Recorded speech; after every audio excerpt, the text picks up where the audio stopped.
Good morning friends. Last lecture मध्ये integral ट्रान्सफॉर्मच्या exercise 13.14 मधील example number 4 पर्यंत आपण आलो होतो. लेक्चर नंबर 42 मध्ये आपण पाचव्या एक्झाम्पल पासून सुरुवात करणार आहे. काय आहे हो पाचवा example? Laplace inverse 11s square minus 2s plus 5 divided by 2s cube minus 3s square minus 3s plus 2. Laplace inverse का म्हणालो? कारण की वर लिहिलेला आहे find the inverse Laplace transform of all these examples. तर डिनॉमिनेटरला जी पॉलिनॉमियल आहे ती थर्ड डिग्री पॉलिनॉमियल आहे आणि सेकंड डिग्री पर्यंत फॅक्टर पाडणं आपण हायस्कूल लेवल पर्यंत शिकलेलो आहे, जे की टेबलच्या सहाय्याने आपण फॅक्टर्स पाडत होतो. आता जेव्हा थर्ड डिग्री किंवा त्याच्यापेक्षा जास्त डिग्रीची पॉलिनॉमियल असेल तर आपण बऱ्याच वेळा आपल्याला एक नवीन मेथड, जे की ती सुद्धा हायस्कूल लेवललाच साधारणतः 9th क्लासमध्ये पॉलिनॉमियल या चॅप्टर मध्ये शिकलेलो आहे, ज्याचं नाव आहे सिंथेटिक डिव्हिजन, विश्लेषण पद्धती. सिंथेटिक डिव्हिजन मित्र हो, त्या पद्धतीनं तुम्ही त्याला फॅक्टर पाडू शकता. तुम्हाला मी बऱ्याच वेळा सांगितलेलं आहे याचे कोएफिशिएंट घ्यायचे 2, -3 आणि 2 आणि फॅक्टर कसे पाडायचे? ट्रायल अँड एरर मेथडनी. ट्रायल अँड एरर मेथडचा आपल्याला काय अर्थ सांगता येईल? चुका आणि शिका. जे आपण उदाहरणार्थ समजा आपण 1 फॅक्टर घेतला, रूट्स घेतलं आणि 1 न जर शेवटची टर्म 0 येत नसेल तर -1 घ्यायची, 2 घ्यायची, -2 घ्यायची, 3 घ्यायची, -3 घ्यायची.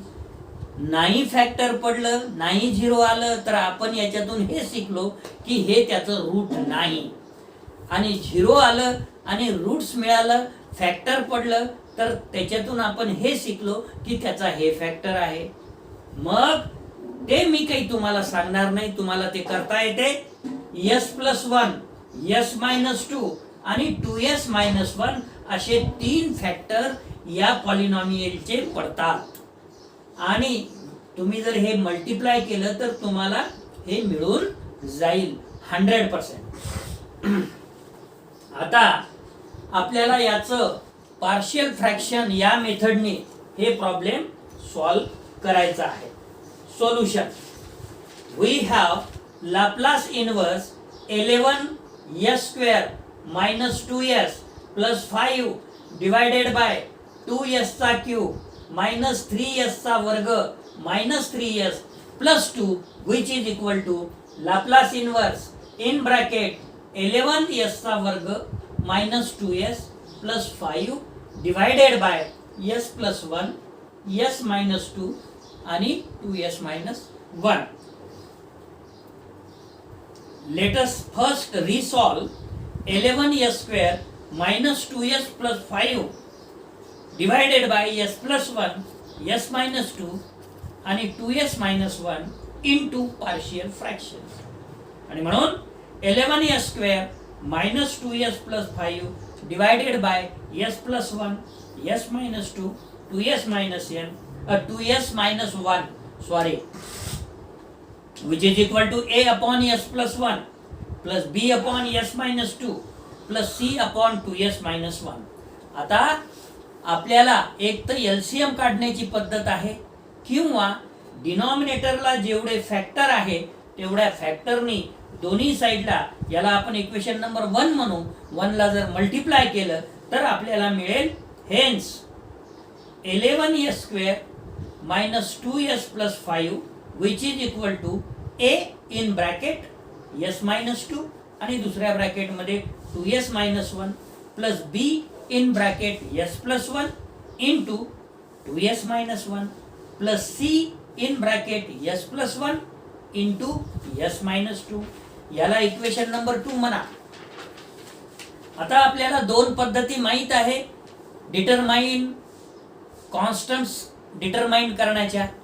मग आपण काय करू शकतो तर S is equal to -1 substitute केलं in equation 2 comma we get left hand साइडला 11 -2 in bracket -1 plus 5 which is equal to A in bracket -1 -2 into दुसऱ्या ब्रॅकेटमध्ये 2 in bracket -1 -1.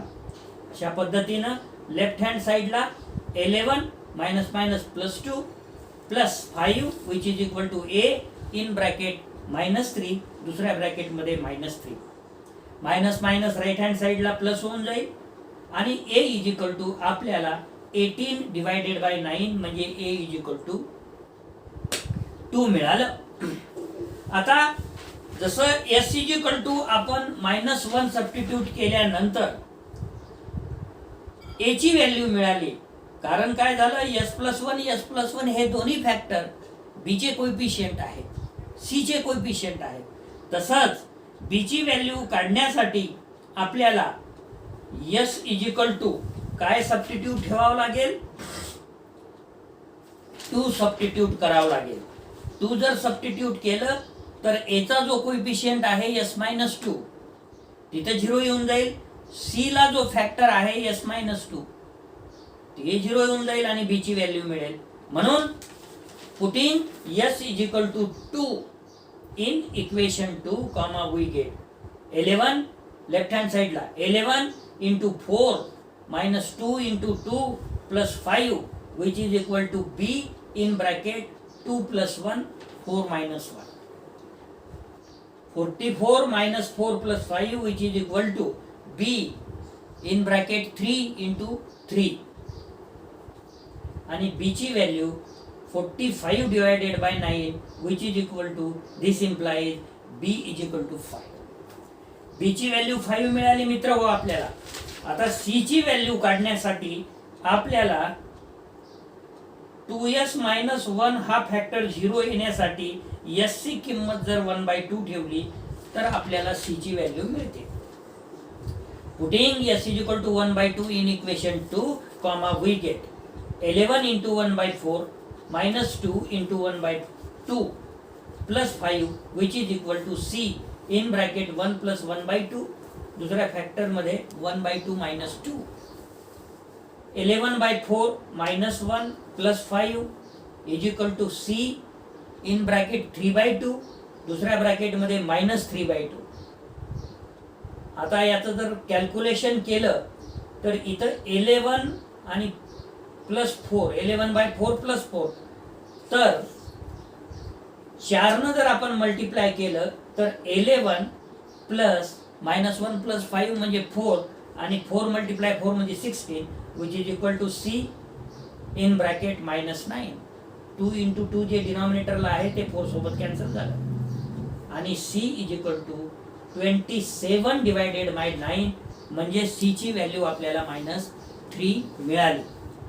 On putting all these values of capital A, B, C in equation 1, we get and hence Laplace inverse in bracket 11s square minus 2s plus 5 divided by 2s cube minus 3s square minus 3s plus 2 which is equal to Laplace inverse in bracket 2 upon s plus 1 plus 5 upon s minus 2 plus in bracket -3 upon 2s minus 1 which is equal to 2 Laplace inverse 1 upon s plus 1 plus 5 Laplace inverse 1 upon s minus 2 minus 3/2 2 taken out common at the denominator 3 minus 3/2 Laplace inverse 1 upon s minus 1/2. आता तिन्हीच्या तिन्ही term आपल्याला फॉर्म्युल्याच्या form मध्ये आहे त्यामुळे which is equal to 2 e to the power -t plus 5 e to the power 2t minus 3/2 e to the power 1/2t. Hence Laplace inverse in bracket 11s square minus 2s plus 5 divided by 2s cube minus 3s square minus 3s plus 2, which is equal to 2 times e to the power minus t plus 5 e to the power 2t minus 3 by 2 e to the power 1 by 2 t. मित्र हो, आता एक example अजून पुन्हा घेऊ आपण, जो की 6व्या नंबरचा आहे. काय फाइंड आउट करायचं आहे? लाप्लास इनवर्स 2s चा square minus 6s plus 5 divided by s minus 1 s minus 2 s minus 3. Already denominator factor पाडलेले आहे, त्याच्यामुळे याचं आपल्याला पार्शियल फ्रॅक्शन च्या मदतीने सोडवणं फार सोपं जाईल. आता सध्या आपला 5वा एक्झाम्पल झालेला आहे. 6वा example solution. We have Laplace inverse 2s square minus 6s plus 5 upon s minus 1 into s minus 2 into s minus 3. So let us first resolve 2s square minus 6s plus 5 upon s minus 1 s minus 2 s minus 3 into partial fraction. Hence 2s square minus 6x plus 5 upon s minus 1 s minus 2 s minus 3, which is equal to a upon s minus 1 plus b upon s minus 2 plus C upon S minus 3. याला equation number 1 म्हणा. डिनॉमिनेटरच्या टर्मनी दोन्ही साईडला multiply करायचं आपल्याला, S minus 1 S minus 2 S minus 3 ने. जर तसं केलं तर लेफ्ट हँड साईड राहील आपल्याजवळ 2s चा वर्ग minus 6s plus 5 which is equal to capital A into S minus 2 S minus 3 plus B into S minus 1 S minus 3 plus C into S minus 1 S minus 2. याला equation number 2 म्हणा. आता putting S is equal to 1 in equation 2 comma we get left hand साईडला 2 minus 6 plus 5 which is equal to right hand साईडला A in bracket minus 1 दुसऱ्या ब्रॅकेटमध्ये minus 2. Hence 1 is equal to 2a आणि a is equal to 1 by 2 आपल्याला value मिळाली. आता putting s is equal to 2 in equation 2 comma we get left hand साईडला 8 minus 12 plus 5 which is equal to b in bracket 1 दुसऱ्या ब्रॅकेटमध्ये minus 1 आणि 1 is equal to minus b म्हणजे b is equal to minus 1 मिळाली. Lastly putting s is equal to 3 in equation 2 comma we get left hand साईडला s ची किंमत 3 ठेवल्यानंतर 18 minus 18 plus 5 which is equal to c in bracket 2 दुसऱ्या ब्रॅकेटमध्ये 1 left hand साईडला 5 which is equal to 2c c is equal to 5 by 2. अशा पद्धतीनं ए B C च्या व्हॅल्यू मिळाल्या आपल्याला. All this value on putting the values of A B C in equation 1 comma we gate.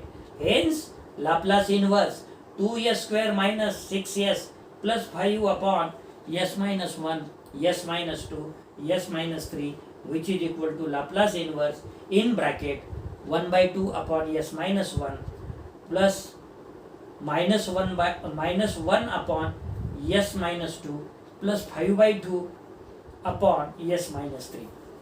So which is equal to 1 by 2 write down sorry 1 by 2 write down before the Laplace inverse which is equal to 1 by 2 Laplace inverse 1 upon s minus 1 minus Laplace inverse 1 upon s minus 2 plus 5 by 2 Laplace inverse 1 upon s minus 3. तिन्हीच्या तिन्ही term फॉर्म्युल्याच्या form मध्ये आहे आणि त्यामुळे which is equal to 1 by 2 e to the power t minus e to the power 2t plus 5 by 2 e to the power 3t आणि hence Laplace inverse in bracket 2s square minus 6s plus 5 whole divided by s minus 1 s minus 2 s minus 3 which is equal to 1 by 2 e to the power t minus e to the power 2t plus 5 by 2 e to the power 3t. आणि हा आपला 6व्या नंबरचा example झाला.